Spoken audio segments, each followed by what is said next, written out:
เจ้าสบายดีเพื่อนๆทุกท่านเนาะวันนี้ข้าพเจ้าจะมารีวิวเกี่ยวกับการลงบัญชีเนาะเกี่ยวกับการสร้างตั้งบริษัทใหม่เนาะ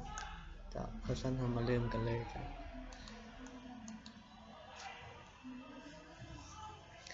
การลงบัญชีเปิดกิจการใหม่เนาะตัวอย่างก็คือบริษัท DMS ได้เปิดกิจการใหม่มีทุนจดทะเบียนทั้งหมด500 ล้านกีบเนาะทุนคงที่300 ล้านกีบในนั้นประกอบมีสิ่งปลูกสร้างอาคารของการเนาะ200 ล้านกีบเครื่องใช้สำนักงานต่างๆ70 ล้านกีบเครื่องอิเล็กทรอนิกส์30 ล้านกีบและทุนหมุนเวียน200 ล้านกีบนี่เป็นเปิดบัญชีอยู่ธนาคารเนาะอันดับต่อไปเรามาเบิ่งวิธีการลงบัญชีกันเลยครับการลงบัญชีจุดหนี้212เป็นสิ่งปลูกสร้างเนาะ200 ล้านกีบ218จ้ำ01เป็นเครื่องใช้สำนักงาน70 ล้านกีบ218จ้ำ02เครื่องอิเล็กทรอนิกส์30 ล้านกีบและ551จ้ำ01เป็นเงินฝากธนาคารเป็นเงินกีบเนาะ200 ล้านกีบจุดมีบัญชี101เนาะ500 ล้านกีบเนาะอันนี้ก็เป็นการลงบัญชีเกี่ยวกับการเปิดกิจการใหม่เนาะอันดับต่อไปเรามาเบิ่งเกี่ยวกับการซื้อสินค้าเข้ามาเนาะซื้อสินค้าเพื่อเอามาขายปุ๋ยชีวภาพจำนวน15ต้นมูลค่า15 ล้านกีบหัวอาหารสัตว์จำนวน20ต้นมูลค่า14 ล้านกีบผู้ขายให้เครดิต 50% ของมูลค่าทั้งหมดเนาะถือว่ามูลค่าทั้งหมด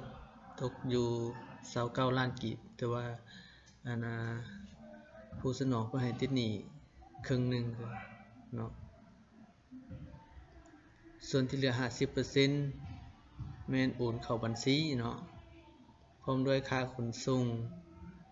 งต้นหนึ่ง40,000 กีบต่อต้นและค่าให้งาน10,000 กีบต่อต้นแม่นจ่ายด้วยเงินโอนเช่นกันเนาะอันดับต่อไปเราจะมาเบิ่งวิธีการคิดรายต้นทุนเนาะเพราะว่าก่อนเราจะลงบัญชีรับเพียงข้าวสารเราต้องได้เอามูลค่าของต้นทุนมาลงเนาะปุ๋ยชีวภาพจำนวน15ต้นมูลค่า15 ล้านกีบอันนี้เป็นราคาซื้อค่าขนส่งต้น40,000 กีบถึกอยู่600,000 กีบเนาะค่าให้งาน150,000 กีบรวมมูลค่าทั้งหมด15 ล้าน750,000เนาะเฉลี่ยราคาต่อต้นแม่น1 ล้านกับ50,000 กีบเนาะอันนี้ก็เป็นราคาเฉลี่ยต่อต้นที่เราจะต้องได้ลงเข้าในการรับสินค้าข้าวสารเนาะหัวอาหารสัตว์เนาะ20ต้น14 ล้านกีบค่าขนส่ง800,000ค่าให้งาน200,000รวมทั้งหมด15 ล้านกีบราคาเฉลี่ยต่อต้นถึงอยู่750,000 กีบเนาะอันนี้เป็นการคิดรายต้นทุนเนาะอันดับต่อไปเรามาเบิ่งวิธีการลงบัญชีเนาะการลงบัญชีรับเครื่องข้าวสารเนาะจุดหนี้บัญชี371จ้ำ01ปุ๋ยชีวภาพ15 ล้านกีบ371จ้ำ01ค่าขนส่งปุ๋ย600,000 กีบ371จ้ำ01ค่าให้งานลงปุ๋ย150,000 กีบ371จ้ำ02หัวอาหารสัตว์14 ล้านกีบ371จ้ำ02ค่าขนส่งหัวอาหารสัตว์800,000 กีบ371จ้ำ02ค่าให้งานลงหัวอาหารสัตว์200,000 กีบเนาะจุดมีบัญชี401จ้ำ01ผู้สนองสินค้าเนาะเพิ่นก็คือว่าผู้สนองก็ให้ติดหนี้ครึ่งนึงของราคาสินค้าเนาะก็ตกอยู่14 ล้าน 500,000เนาะส่วนที่เหลือมันจ่ายด้วยเงินโอนเนาะ551จ้ำ01 16 ล้าน 250,000 กีบเนาะอันนี้เป็นการลงบัญชีเกี่ยวกับการรับเครื่องข้าวสารเนาะและหลายท่านอาจที่สงสัยว่าค่าขนส่งเนาะและค่าให้งานเปลี่ยนต้องได้ลงบัญชีเดียวกันเนาะกับหั หัวอาหารสัตว์และก็ปุ๋ยเนาะนั่นสาเหตุก็คือค่าขนส่งและค่าแรงงานนี้มันมาเกี่ยวพันกับการคิดรายต้นทุนเนาะมันเกี่ยวพันกับการคิดรายต้นทุนดังนั้นเราจึงมาลงบัญชีประเภทเดียวกันเนาะถ้าหากว่าเป็นค่าแรงงานหรือค่าขนส่งที่จ่ายเป็นรายเดือนเนาะตัวนี้ก็จะเป็นอีกเลขบัญชีหนึ่งต่างหากเนาะอันนี้มันจะเป็นการพัวพันกับการคิดรายต้นทุนเนาะจะอันดับต่อไปเราจะมาเบิ่งการขายเนาะขายปุ๋ยชีวภาพจำนวน5ต้นหัวอาหารสัตว์จำนวน10ต้นคิดไล่เอากำไร 15% ของต้นทุนซื้อลูกค้าขอจ่ายค่าหัวอาหารสัตว์ก่อนส่วนค่าปุ๋ยแม่นติดหนี้เนาะอันนี้เป็นบทสรุปการรับจ่ายเครื่องข้าวสารเนาะอันนี้รับเครื่องข้าวสารจ่ายออกเนาะและอันนี้เป็นยอดเหลือเนาะ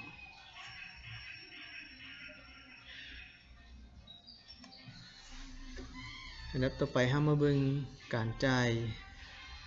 สินค้าออกสารเนาะจุดหนี้บัญชี607จำ01จ่ายปุ๋ยชีวภาพ5,225,000เนาะก็เป็นจ่ายตามต้นทุนเนาะจุดหนี้บัญชี371จำ01เนาะ5,250,000จุดหนี้บัญชี607จำ02จ่ายหัวอาหารสัตว์เนาะ7,500,000เนาะตามต้นทุนเนาะจุดนี้371จำ02เนาะ7,500,000กีบเนาะอันนี้เป็นการลงบัญชีเกี่ยวกับการจ่ายสินค้าออกสารเนาะอันดับต่อไปเฮามาคิดราย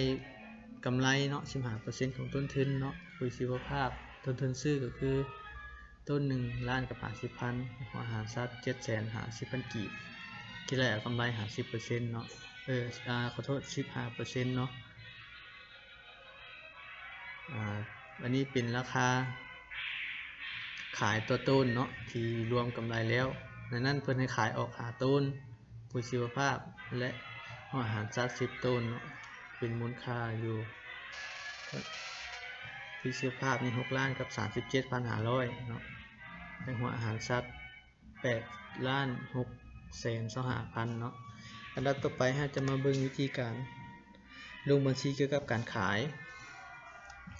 จุดนี้บัญชี421จำ01เนาะ6ล้าน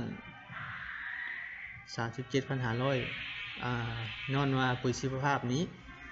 เพิ่นติดหนี้เนาะเลยว่าจุดหนี้บัญชี421จำ01เนาะจุดนี้บัญชี707จำ01เนาะยอดเงิน6ล้าน 37,500 และ